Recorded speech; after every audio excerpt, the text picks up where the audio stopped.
Well, he tried to run for president. Don't forget that. Don't forget that 1 year ago, right now, RFK Jr. was running for president and he was running as a Democrat.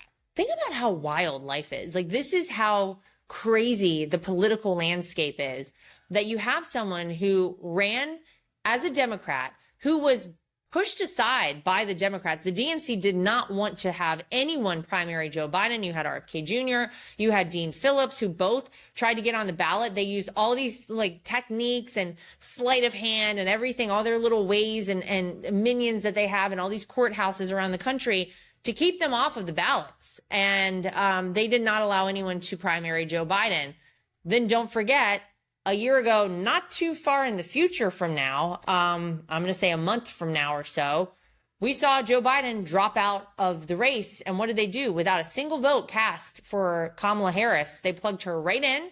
She became the nominee. No one in the country who was going to vote for the Democrat Party had to opine on her at all. They just plugged her right in. And so RFK has obviously shown us he's serious about wanting to continue the legacy of the Kennedy family. He's honestly, I think, going to be the most consequential HHS secretary in the history of America. I'm going to have an interview coming up with him very soon on my Fox show. And it's fascinating to see the things that he's uncovering, the things he's doing.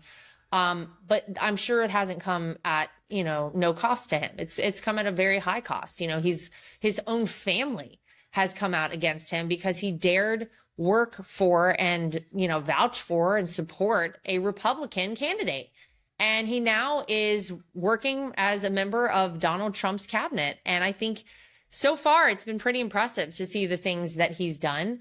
I think that this is where the country wants to go. We want to be more Maha. We want to know what we're feeding our children and what we're eating ourselves isn't poisoning us. We want to know the truth about things like vaccines. We want to know the truth about all of it. And it feels like for a long time, we haven't been allowed to even ask questions about any of it. So I think that he is going to find himself in a place at the end of his time as HHS secretary, which I assume will be the end of President Trump's term in office, very popular with a lot of Republicans, but also a lot of independents. A lot of people look at him as a guy who is just trying to do good and tell us the truth about things. So could I ever see him as president one day? I guess the answer is maybe.